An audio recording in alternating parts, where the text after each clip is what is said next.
Hey, good morning. So what we're going to talk about is some of the challenges that we've heard around the country from organizations like you with regards to FCAs and what's that end result. And we're gonna dive into that. If I can get the doggone thing to work here. Here we go. So really going to focus in on these. It's the FCAs and the impact on budgets and master planning. Also, the importance of having accurate asset inventory before you even start your FCA. Capturing the institutional knowledge of your folks before they leave, and then also that attrition of losing folks who've been on the team for a number of years and they leave for another job. Also the labor shortages, the current market as it stands today, but the old technology versus the new technology, the old way versus the new way. And then also keeping up with the building changes moving forward. So FCAs are a snapshot in time today. Well, what do you do from 2 years from now? How often are you updating that and keeping that current so that you can make those adjustments as needed? So what is an FCA? Of course, evaluates the facility condition, identifying deficiencies, and really helping guide your long-term planning. And that's your master plan. It's your roadmap for the future. What are you doing in the near term and also the long term, 20, 30 years out? But for FCAs, what that really focuses in on is that asset inventory, structural current conditions, utility mapping, master planning, and also how often are you updating that? So these are just some of the things that are typically considered in an FCA. I've seen this literally all over the board. What's actually included in what a third-party vendor might do in an FCA. We don't do FCAs. But at the end of the day, I've heard everything from they get all of this stuff to they're only going to capture the stuff that's even in my asset inventory as it sits today and ignore anything else that's out there. Or I've seen even in the fine print at the bottom with that little asterisk, it says, we don't get on a ladder. How do you do the stuff on the roof if you don't get on a ladder? And one org that I actually spoke with, they said they do everything by drone. I said, so you capture that serial number, that model number with the drone? Yes. I said, good for you. Not true. But at the end of the day, we all know when you get up on that roof, those units, a lot of those are faded. The labels aren't faded. So I'm sure as heck not going to pick it up on a drone. But at the end of the day, you want to capture as much of that information as you can. And it should be ongoing. You update as you go. It's not a static thing. But some of the consequences with inaccurate FCAs are misallocation of resources. You think that your spend is going to be X, and it's actually X and Y, and maybe even Z. But also, it really hinders your actual budgets. What is your real number? And I'll give you a couple examples of that. I have one of my clients out in California. It's a higher ed institution, and they're paying 20, 30, 40% more for assets today than he budgeted for based off of his FCA 2 years ago. You just can't get it. And this is the same guy. They had one of their chillers go down, one sitting on a trailer. It's been out there for a year, $10,000 a month. He still hasn't got the date when his new one's going to be delivered. That's not in the FCA. It's not. And nor should it be or could it be. They didn't know it was going to break. It broke. But at the end of the day, that's the unbudgeted things, those holes and those gaps that we often see. But it also, if you don't have accurate FCA info, so if you're missing a whole bunch of stuff, failures can occur. It's those unknowns. But also, it can have or significant negative impact on your long-term planning. But advantages of accurate FCAs is it allows you to make real decisions based on real data. And it's a living, breathing thing. Don't consider an FCA a static thing that you're going to do this year and you're going to do another one in 2 or 3 years. No, it should evolve through the gaps in those years that you actually do it. But it also helps you identify real needs, because if you have everything today and it's working just fine, a year from now, maybe not so much, but you can make those adjustments along the way.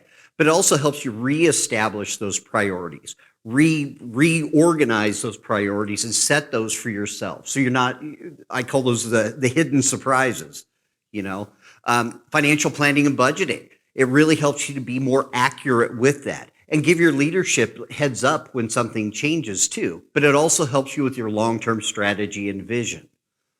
But this is normal. I mean, I take every photo in here I took, all right? I was on this roof, and I'm telling you right now, this is the crazy thing. A lot of this stuff looks older, okay? Way back there, all that stuff is new, wasn't in the database. The stuff way back there, all that stuff was new, not in the database.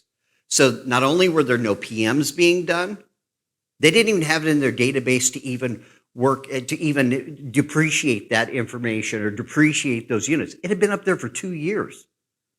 So think about that. The life expectancy of those units is how long? Well, how much did that just shrink because no one's been doing a PM on it? It's not pointing any fingers at anybody. It happens. It's holes. But the thing is too, they still hadn't even got the closeout package for that renovation they did that included that equipment. It happens. But I'm going to show you some of the ways that you can capture that information. But the other thing too is 20 to 40% of assets in a database are either replaced, decommissioned, moved, or they're new. Okay, get your head around that. Think about that. How many new units do you have in your system, or how many units do you have out there? We call them ghost units. They're out there, but they're not in the list. They're out there. They're running. They haven't broke. Some of them are older.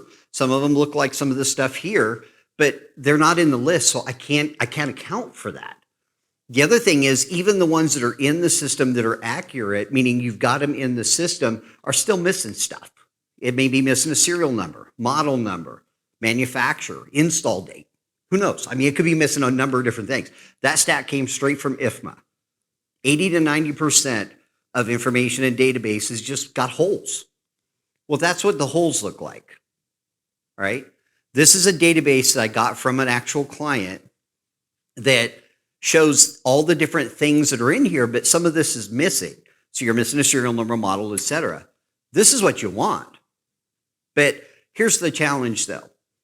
Does your team have the ability in the field to update any of this stuff live? They're standing in front of the unit. Can they update it live?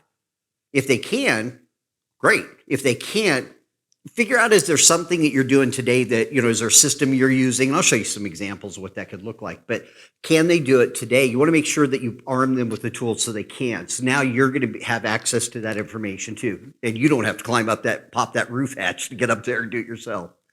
But again, you want this. But do you even know where it all is located? Do you know which ceiling tile to pop? I got to pop that one right there to get to the fan coil unit, or is it over there? Or do I pop this one, and this, and stick my head up there and with my flashlight and start looking? That's normal. It's not documented where it is. It says it's in the building. It may even say what floor, but where exactly is it? Or do you know that you got to go through that mechanical room? There's another door off to the side. There's an electrical room, and there's a split up there, a mini split. Well, where's the other half of the split? Is it on the roof or outside? You see what I'm saying? It's just all over the place. But why is that important to know where your stuff is? It's what I said earlier with regards to a unit goes down. What's the life expectancy of that? But also, how long is it taking you to order it and get it if it does go down? Well, this is average life expectancy for those particular units. But it's important to keep this stuff running, maintained, get your maximum useful life out of those units. But this is what I was talking about too. A lot of the stuff that's out in the field is we call these ghost or zombie assets. They're out there. We know they're out there. Not sure exactly where they are. Don't even know exactly when they were installed, but they're running. Well, what does that serve? What rooms? What areas? What part of, is it any kind of critical areas of your building? I don't know. But if it's out there and you don't know, what are you going to do when it breaks? Because then it's oh no. You want to make sure that you identify what all that stuff is. But part of the challenge with having those ghost and zombie assets out there is lost money and risk. What's the risk to your organization if that goes down? because then you're hunting, trying to find it in the first place. Then you walk up and like, oh no, this is the unit. I don't know anything about this unit. I have no historical information. Then you're tracing lines. You're looking for ducts. You're looking for everything, trying to figure out what that unit serves. Then it's a fire drill. All hands on deck trying to figure it out. But again, you open yourself up for that risk for those unknowns. The other challenge is your team is always doing this. And I show this for one reason. That guy right there is a facilities director at College of Sequoias in California. This guy right here is the lead electrician at Moore Park College in California. They're both going up there to get serial numbers off of units up on the roof that are in their database, the directors, because their guys don't have time. They're also down 20, 30% headcount. So they surely don't have time. Their guys are running around like crazy, but they're going up and down the ladders all the time just to find stuff. Belt sizes, filter sizes, model number. What year is it? Is it on its last legs? All of the stuff that it just isn't documented. The other challenge is a lot of folks have this kind of stuff out there too. It's running. It's being held together. I think the rust is holding that pump together. But again, at the end of the day, it's running.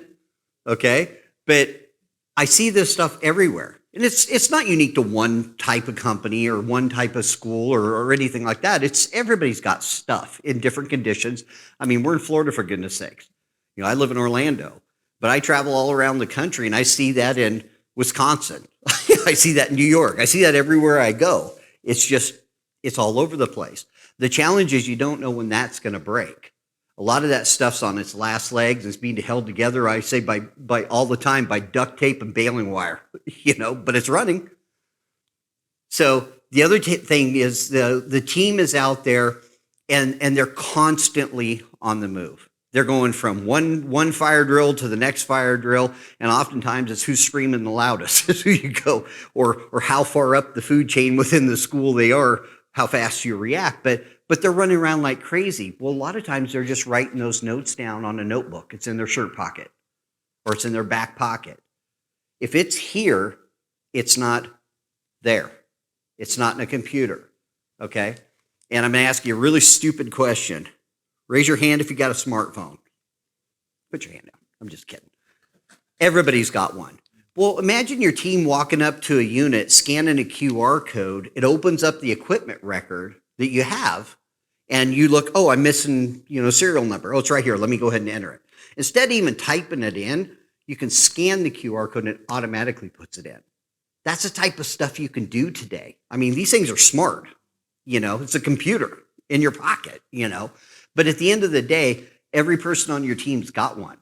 And the old adage that, oh, my guys and gals on my team aren't tech savvy, everybody's got a smartphone. They may not be great at it, but it's just muscle memory. Once they start doing it and you show them how easy it is, then they don't have to climb up that ladder again and try and find it the next time. They can put in the filter size, belt size. They can put in a video. Record a video of themselves fixing that thing. Hey, you know what? You got to turn this three quarters of a turn with a 1/2-inch socket. Let it sit for a minute because it's going to gas out or whatever. Then you got to turn it again to close it all the way. Whatever, those little nuances that guy on your team knows that no one else knows, you just recorded it in that guy's voice. Now everybody sees it. You can do that. Okay. So what steps should you take to keep your asset database up to date? Just get things in your guys' hands so they can do it live in the field. They're not sitting in front of a desk. They're in the field. So you don't want them running back and forth. That's a time suck on a team. They're going back and forth, back and forth. It's a waste of time. But more importantly, it's frustrating. I just climb up the ladder, climb back down the ladder, then I got to go back up the ladder with parts now. Instead, I could go and grab the stuff before I even go up there. Now, you still got to do your diagnosis in a lot of cases, but still, I know, hey, I'm going to grab a belt. It's probably a belt. I'm going to grab it and go up there. Okay? You know what belt to grab before you get there, and you can see, wait a minute, we don't even have the belt. Let me order it. Or I got to run up to the parts store and grab it. Whatever. But that wasted time, it makes their life easier too, So ditching the old way is, like I was saying earlier, it's those notepads. It's that, and think about anything your team's walking around with a clipboard, right? And everybody has those, the sheets on a clipboard for something, whatever that is. All that can go away. You can get rid of that stuff and walk around with your phone, with your tablets in the field and do all that stuff today without writing it down and, oh, that paper got lost or I spilled my coffee on it or whatever. Everything's updated real time. The guy on the left there, again, I took all these photos. The guy on the left there is with the hospital, okay? He'd been there for 42 years. The record for guys that I've seen on site is 56. A guy had been with one org for 56 years. He's been there for over 40, right? All I did is we were in this meeting, and this is before they were a client, now they're a client. I said, find me the most recent electrical drawings for the room we're sitting in. He went to his computer. Okay, I do that too, but he was doing the same thing. Forgot password, couldn't remember the email because he couldn't get his email from that computer either. Went back to his desk, came back. It was an hour and still couldn't find it. Then he finally found it in the folder, or he found the folder for it, and somebody deleted all the files out of the folder. Not his fault, just it happens, But again, still couldn't find it. Guy on the right, he can access anything in any of his buildings. He's up in Utah. He can access anything in his buildings from home. He rolls out of bed, something happens in the middle of the night.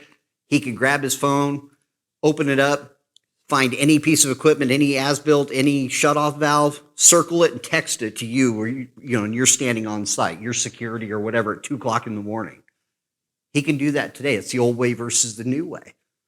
But the way that really starts is go mobile. So, and again, it's not to disparage any softwares that you guys are currently using because there's hundreds of them out there.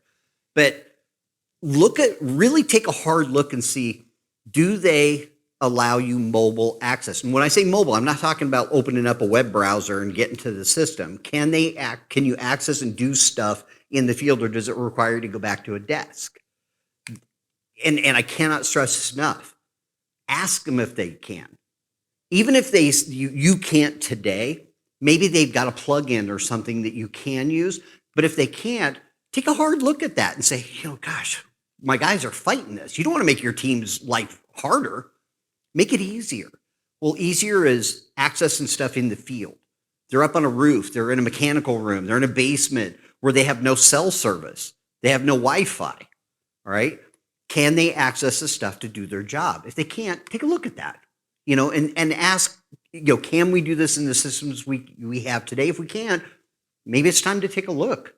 And I don't know what that looks like for you. But at the end of the day, imagine having access to all of your equipment locations in one spot. So remember we were talking about FCAs at the very beginning. All of your equipment, when you're doing an FCA, okay, imagine you have it all documented, mapped out, and you hand that to the company who's going to do your FCA before they start. Now they have a true snapshot for what you have in the field, so it's going to give you more accurate results because you have all your drawings, all your equipment, all your shutoffs, all of that stuff. You hand it to them at the beginning. How much more accurate is your FCA going to be? It could go from here to here, But again, it starts with having all that information in. But here's the other challenge that a lot of orgs run into. I can't document all the stuff because that guy left.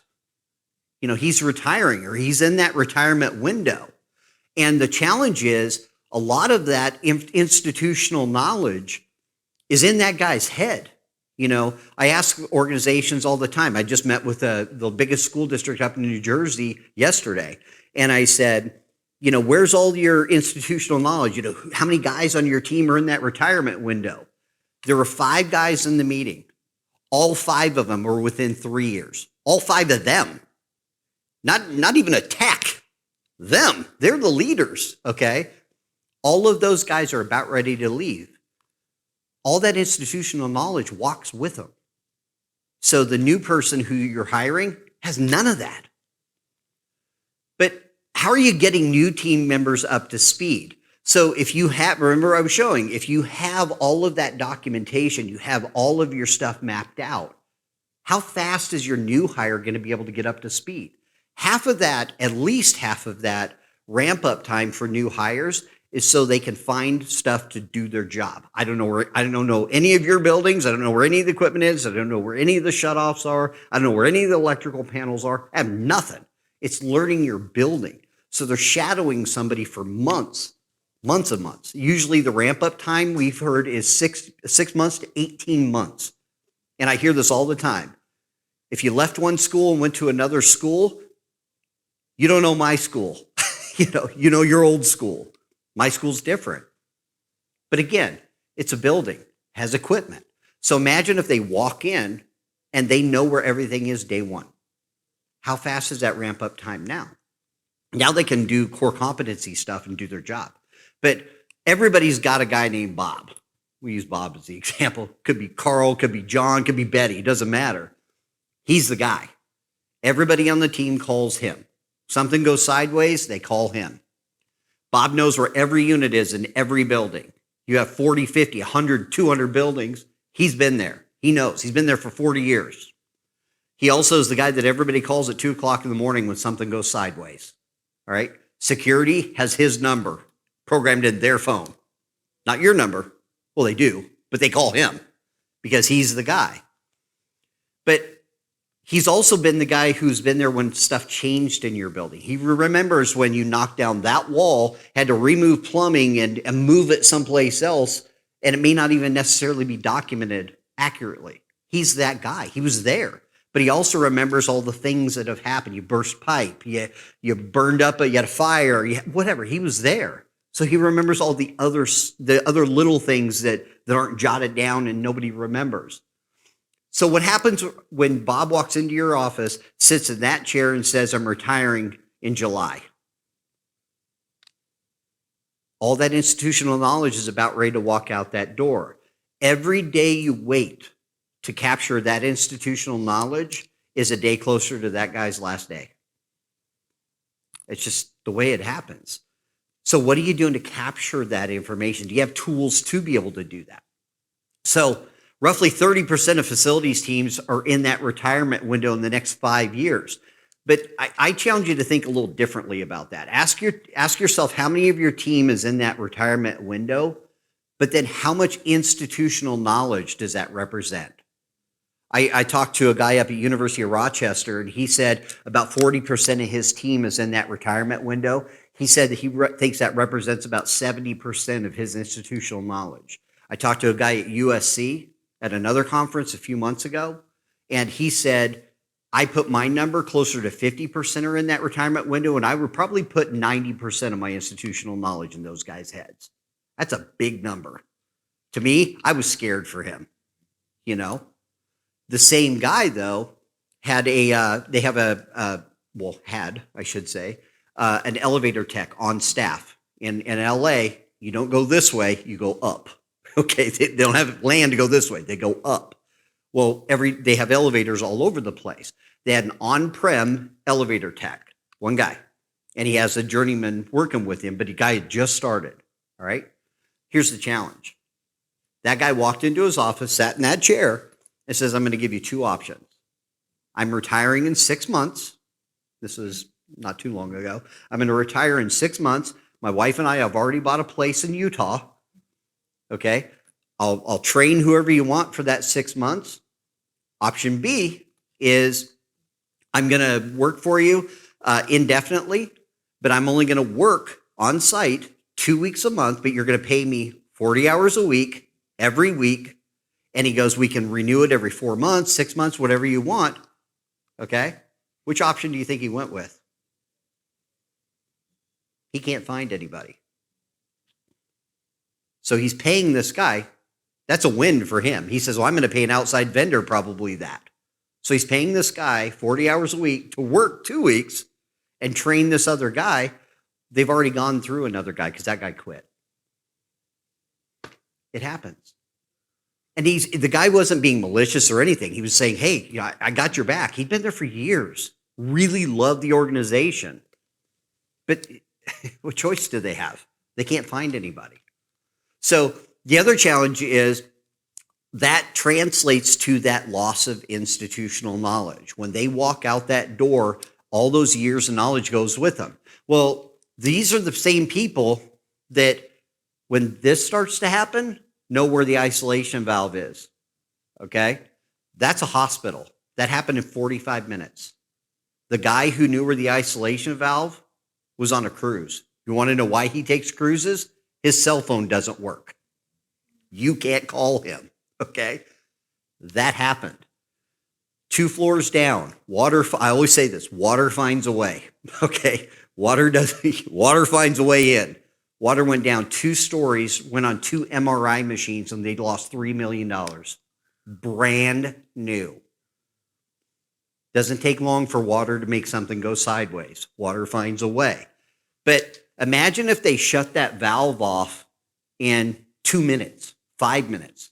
Even if it's 2 o'clock in the morning, security knows where the isolation valves are. They could even put the sequence in which they got to shut them off. Again, difference between a mop and a bucket and that. That's a critical care facility. They had to relocate patients, redo all the surgeries, all of that to other hospitals that are their sister hospitals. So it's not even the lost revenue, it's the impact on patients. Well, think about your situation. Imagine if that happened in a dorm. What are you going to do with all those kids? You got to relocate those kids. You know, the kids are going to be complaining to their parents. You know, it happens. But again, it's a matter of buckets and mops versus that kind of mess. But this is another story, and I love this one. So an elementary school, Fremont Unified School District out in California, okay, client, which is great. I love to hear these kinds of stories. That unit caught on fire. That's theirs. Caught on fire. All right. Saturday. Right. They, fire department rolls up. There's smoke everywhere. They aren't going to just start dumping water out. They're trying to kill power first. Right. They're containing, but no one knew where the shutoffs were. No one knew where the electrical panels were. They called the on-call number. She rolls up. She was an HVAC tech. Rolls up. A couple minutes later, says the fire chief says we need to find the panel for this right away. Pulls her phone out of her pocket, goes like this, goes, here it is, it's right here. I'll unlock this door. It's back in the back corner back there. Matter of fact, there's a chalkboard there. Move it out of the way and pull it's the second breaker down. They go through the door. It's filled with smoke. Go through the door, kill the breaker, put the fire out. Fire chief says, how the heck did you do that? She goes, I do it right here. I have all my schools right here. He says, I wish every school had that. A lot of them don't. But again, what's in your team's pocket? Even your on-call guy or your security guys. This. Accessing that stuff. Imagine if they couldn't. They're going to burn the school down. Now it's a wing of the school, but still, it could have gone from this, from this to this. It's a mess. But take steps to capture that institutional knowledge. Proactively start documenting all of the information that you can. Walk with them. Have them walk with your team. Start documenting that information. Record video, record audio of that guy or gal. What a college of Sequoias, who I mentioned earlier, he had his lead plumber, had his wife had passed away, and he was retiring. He'd been there for years. They did a site walk with him for 2 weeks and just recorded his voice saying, listen, you would think that here's a sewer clean out, but you would think it's for this building, but it's between buildings. It's actually this one over here. Matter of fact, there's an electrical pole. All that knowledge, documented it all. Put locations where it was, took photos where it was, didn't dig up everything. That's just the stuff between the buildings. All the isolation valves that they found that this guy just remembered, that's invaluable information. It's all documented now. But also scan and digitize all your building information. Get rid of all your paper. You got paper still, you got blueprints. No, get rid of that. Okay, scan it in, organize it, get it digital. I'll show you what that can look like. Choose a platform that's user-friendly. Hear me loudly.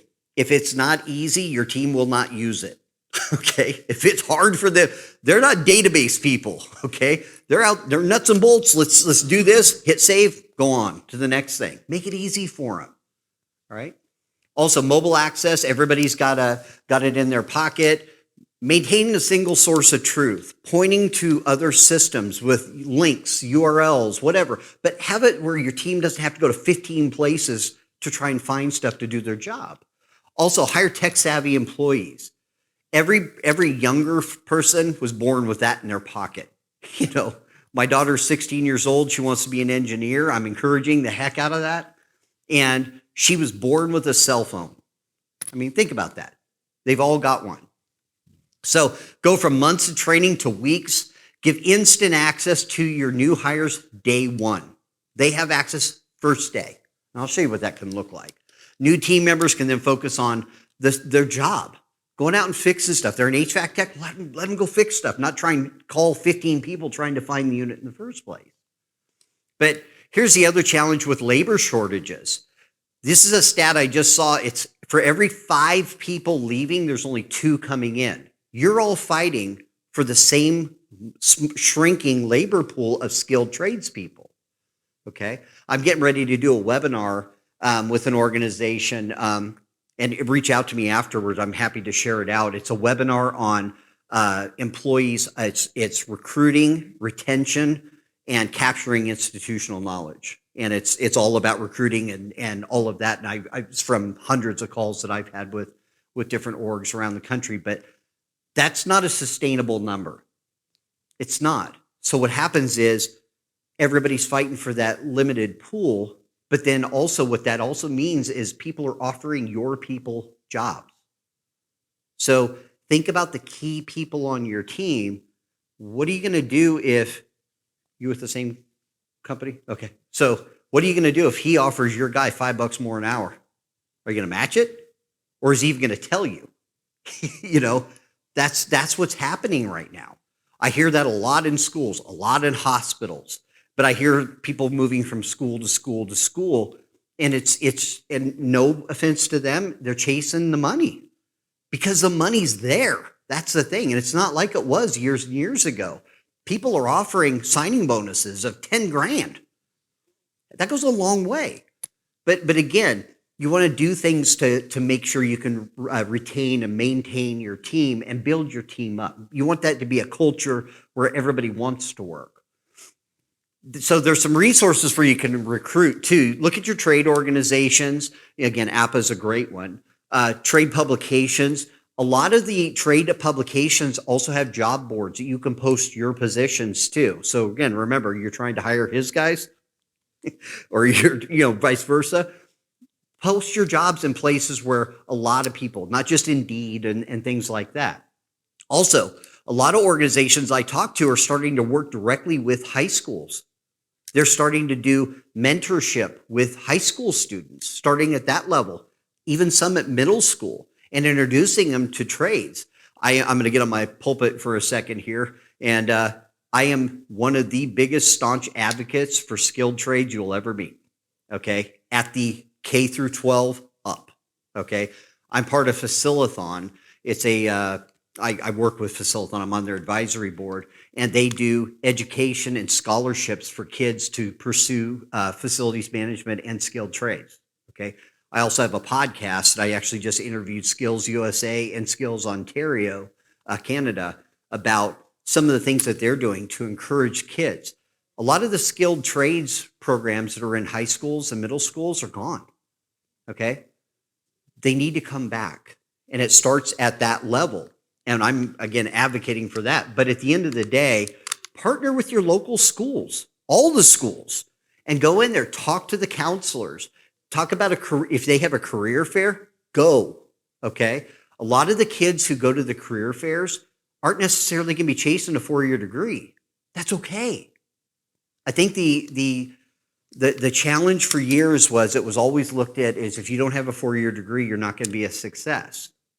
Skilled trades are a career, and you can make really good money. And a lot of the people who work for organizations start their own businesses. It's a huge opportunity, and I think it's really a missed opportunity in many cases, especially at the K through 12. At trade schools and community colleges, a lot of the higher ed institutions I talk to, especially one of the ones at the University of Chicago, works and partners with their local trade schools to pull people in. Okay, it's just a recurring thing. Another one, the same guy, He has this program where they actually solicit people completely unskilled to come in, and they interview them. They hire 6 people a year to come in. It's basically a paid apprenticeship. They can move trades one time. So they can start out as an electrician. Now I want to go into HVAC. They can move one time in that entire year. They're being paid, and it's decent pay. They're paying them for an entire year. And at the end, they have a peer review group to review all those applicants and all those people who are in that program. They have a 100% hire rate. It's their 3rd year. That's fantastic. I look at that as found money, so to speak. That's a grassroots effort to really get people in. Also, unions. Partner, if you're a union shop, I don't know if you are or you aren't, you can partner with your union. And I've heard a couple of really outside the box things that are great. Contact your union about the people who are going to be retiring out and say, listen, can we recategorize those people, put them in a different job bucket, and maybe we ease them into retirement, pay them a little bit more per hour, maybe cut their hours back. One up in the Northeast said they cut their hours back to 26 hours a week, gave them actually a pay increase. They're not quite making what they were, but for a year, they actually move them into this other bucket. What that did is allowed them to post this job. As soon as they posted this job, they got a year for this guy to work directly with that new hire. That's fantastic. That's working with the union. Union loves that. They have a new union member, and they keep a union member. That's phenomenal for them, and they love that. Also, corporate partnerships.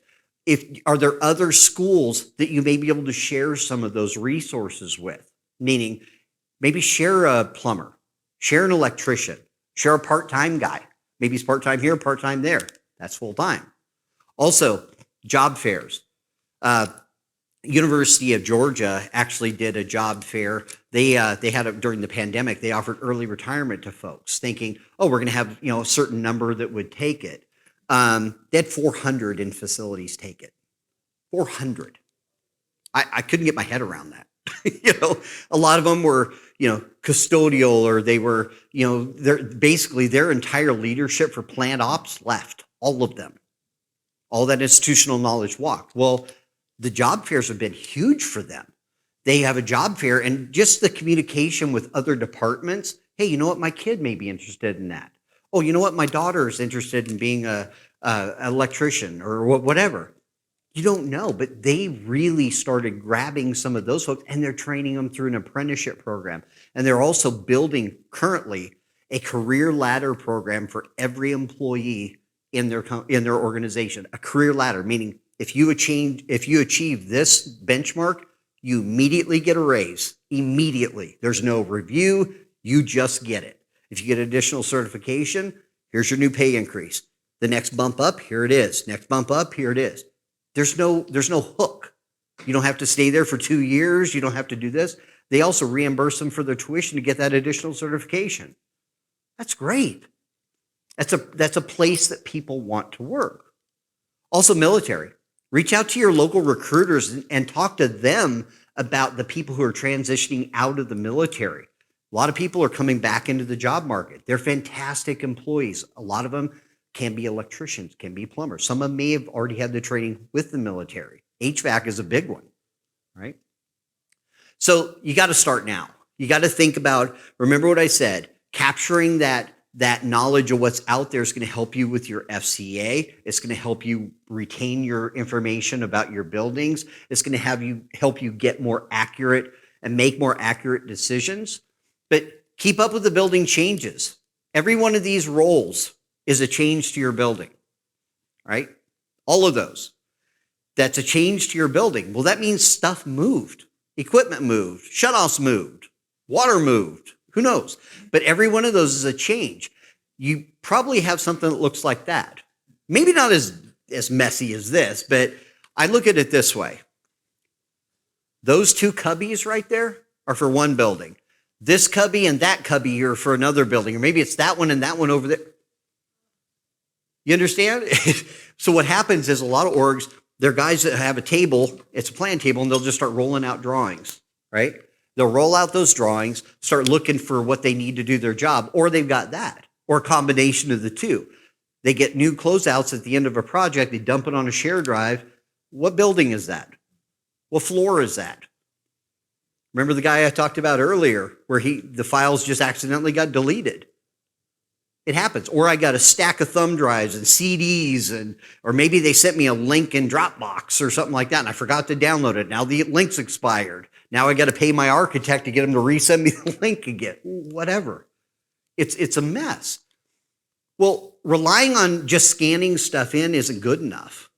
Okay? If I can't find it, it's no different than paper. Well, also, can I access it on a roof or in a mechanical room? You can. There's ways that you can do that. But these are some tips to communicate with leadership. It's about transparency. Talk to them. Create that transparent communication about what you're doing. Give them a heads up. You don't want that shock factor when you go in there and say, oh, by the way, I forgot to tell you that we've got 15 units that should be decommissioned, so they might break at any time. And they're like, what? Well, what's the cost of that? It's $1 million. What? It's the unknowns. And again, everybody's got the same type of things, but establish that communication channel. And maybe it's a monthly meeting. Maybe it's a quarterly. You probably have some of these meetings already, but pepper this stuff in. Talk to them about it. Be transparent. Regular updates. If something goes sideways too, give them a heads up. You don't want to all of a sudden drop that bomb in their lap. It's like, I always use this example. It's like rolling the grenade in the room and you walk out. No, that's not good for you. Emphasize that communication to help prevent those surprises. Also, talk about workshops. Most senior leaders don't know facilities maintenance operations. They don't know anything about it. They don't care. That's why they pay you and your team. But educate them. Share, hey, listen, if we lose this unit, it should have been decommissioned a few years ago. We've got to replace this unit. But if it goes down, this is what it impacts. And it's not even just the dollars and cents. It means this half the building is down, or this student center is down, or whatever. Talk about it in real life terms that they'll understand too, not just dollars.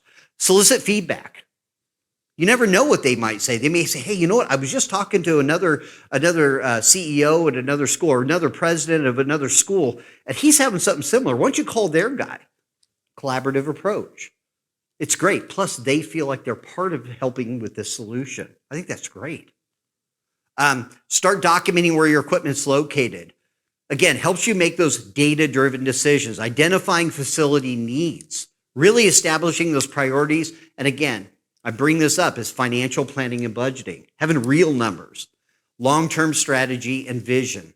So what does that look like? Let's take a look at what this could look like. So if my team's in the field and they need to access drawings for a building, all I got to do is click on an app, okay? Click on the building, goes to a campus map, click on a building, click on the drawings, as-built map view, but not just a list of all my drawing sets, all the drawings showing what part of the building they touched. Which drawings, in those cubbies touch the third floor of building 4? I have no idea. So I start rolling drawings out, or I start opening up PDFs, and an hour goes by. Imagine accessing it and narrowing down 100 sets of drawings to 2. That saves a lot of time. Also, all the documentation for all the equipment. Walking up to a unit that has a QR code on it, scan that QR code and see everything for that particular unit. So if I scan that with my phone, I can see manuals, parts, everything associated with the building in just a couple of seconds on a roof, in a mechanical room, in a basement, in a crawl space, all from my phone. All the shutoffs in your building, gas, water, power, med gas. Think about that. All your isolation valves, all of your mains, all the stuff between the buildings. Imagine having a site plan that's got all your backflows, all your mains, all of your isolations inside the building as well. Building to building, floor to floor, even saying what does it show off or shut off. Also, if you have zone maps showing a building floor plan on first floor, having a zone map that shows what part this valve shuts off. You can do that. So I highly encourage you, stop by my booth. I'd love to talk to you more, but also check out the podcast. I interview your peers. It's not about us at all. It's all about what they're doing. Best practices from sustainability, energy. Reach out to me on LinkedIn, or also link my email address is right there too. But check out our website. We're here to help you, whatever we can do.